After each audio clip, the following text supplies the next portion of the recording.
Hi, welcome back to my other unboxing mga kilala. Today, mag-unboxing tayo ng Adidas Diros Son of G Godspeed Black Pulse Aqua GX2928. Price 3,500 pesos yung original. Pero sa pinagpunan ko, ang basketball shoes na ito ay 1,200 plus. Plus shipping, depende sa location. Kung lapit kayo sa store, mura lang ang babayaran nyo na shipping fee. Pero sa amin, 1,020 pesos ang shipping. Alam nyo ba na hindi ko noon una gusto ang basketball shoes na ito kasi parang may screen, pababasa kapag umulan. Pero nung huli, modern lang ako kasi last na lang daw ni Diros na senior shoes ito sa Adidas. Idol ko pa naman siya. Ang store pala ay The Outlet. Bale, konti na lang ang stock nito. Black 46 agad pinili ko kasi parang may allowance. Mahirap na baka masikip ulit. Ito na pala ang Adidas Diros Son of G Godspeed Black Pulse Aqua GX2928. Bubuksan ko na.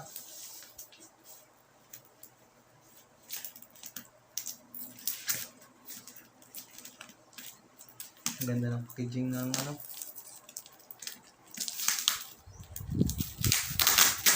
seller. Outlet PH pala ang seller.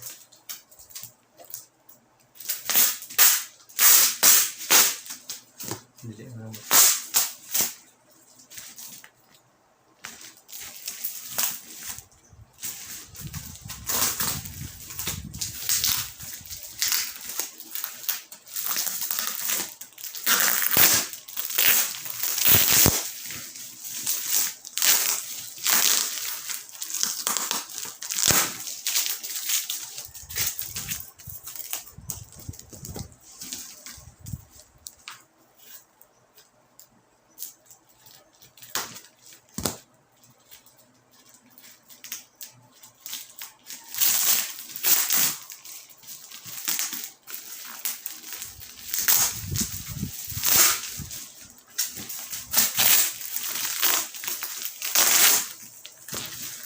Konting damage.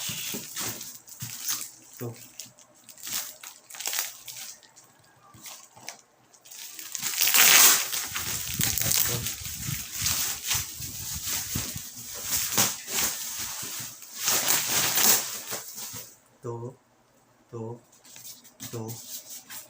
Ito. Buksan na natin.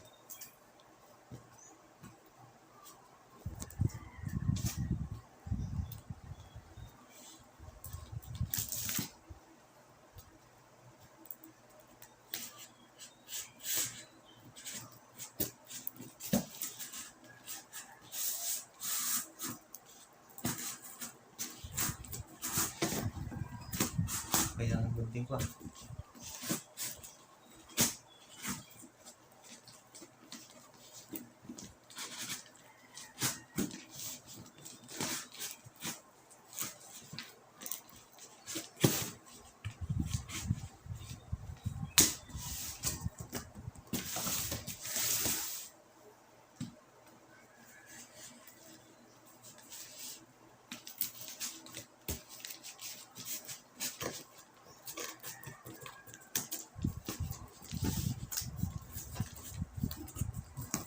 Sira ito.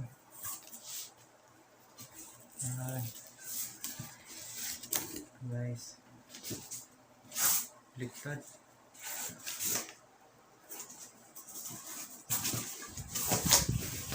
Baliktad pa.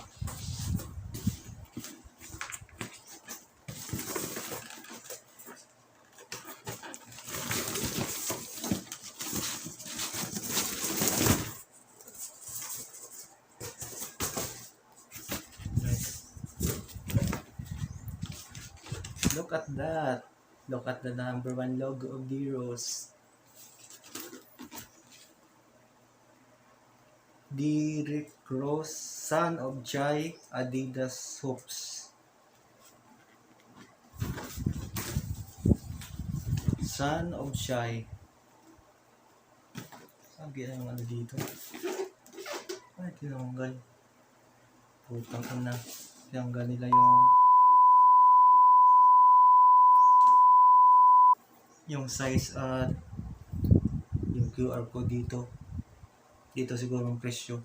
Sabi na kasi OEM to na fake shoes. Parang hindi naman totoo yung sinasabi niya. Tingnan nga natin. Wow. May bag pa. Free bag of Adidas. Black. Yung iba blue. Pwede ko ito dalhin pag naglaro ako.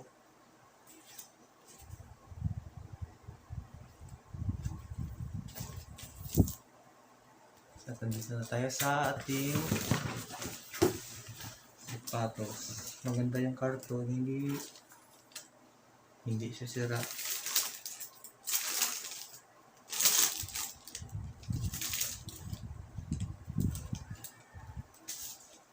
Do not eat throw away this.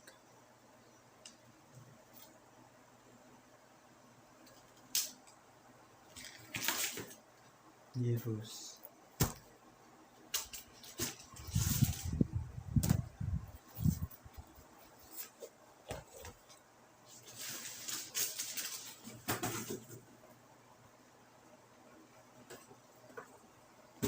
Tabi mo natin yung cartoon.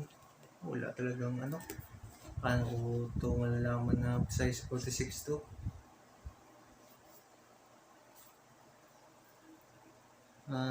Very good. Dito guys, ito baba.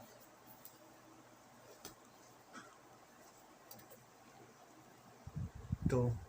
Ang puti na yan. Yan dyan makikita yung size France 46 to. Made in Vietnam. US din naman na. Kasi sa pag US ako, 10 naman na ako. 10 11.5 pala to. Bali, 11 ako. May allowance pa ito na 0.5. Size EU 45 ako sa Euro. Bali, may allowance pa ito na 0.5. Bali guys, sa original full length bounce daw ang midsole ng Adidas Zero Sand of Shine. Tapos ito full synthetic leather daw to. Ibig sabihin fake to na leather. Tapos yung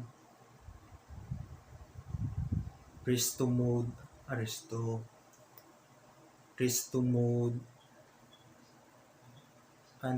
Adidas Resto mode. Bali, Adidas Resto mode means ang Resto mode ay restore and modified.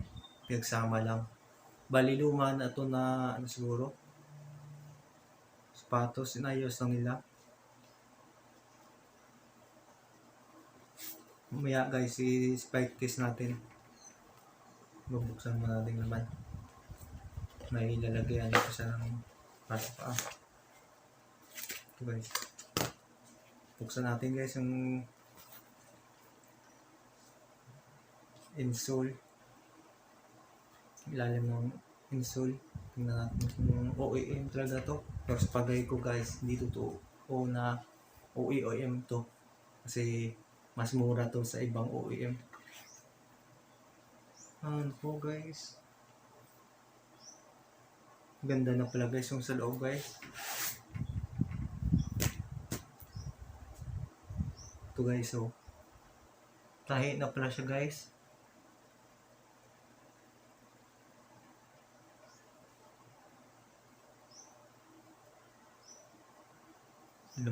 Di lang makita guys. Ibuksan mo na guys para makita nyo.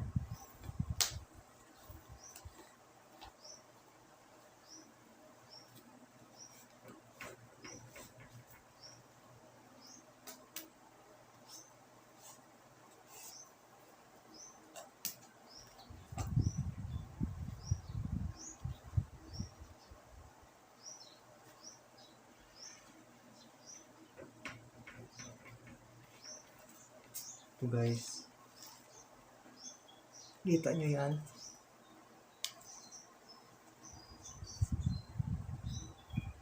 Kita? Yan guys, oh.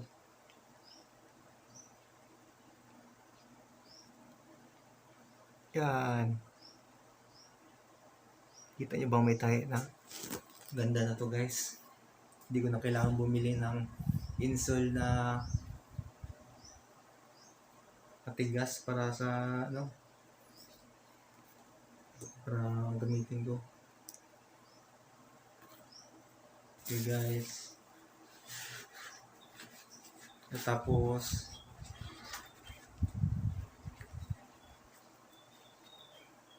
spike taste natin guys.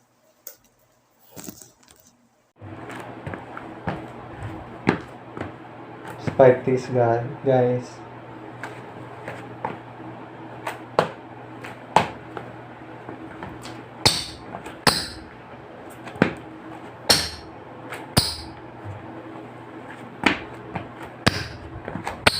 Lakas guys.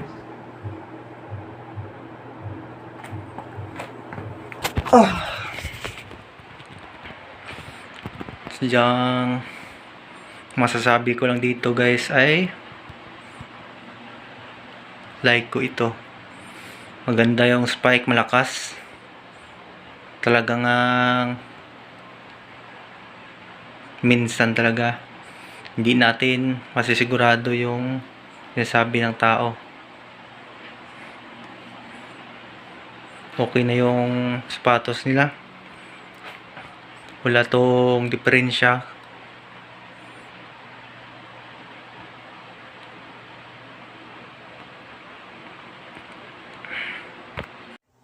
Kung nagustuhan nyo guys ang video ko, huwag kalimutang mag-like at baybayan nyo lang ako sa mga unboxing at tutorials ko. Salamat sa suporta guys.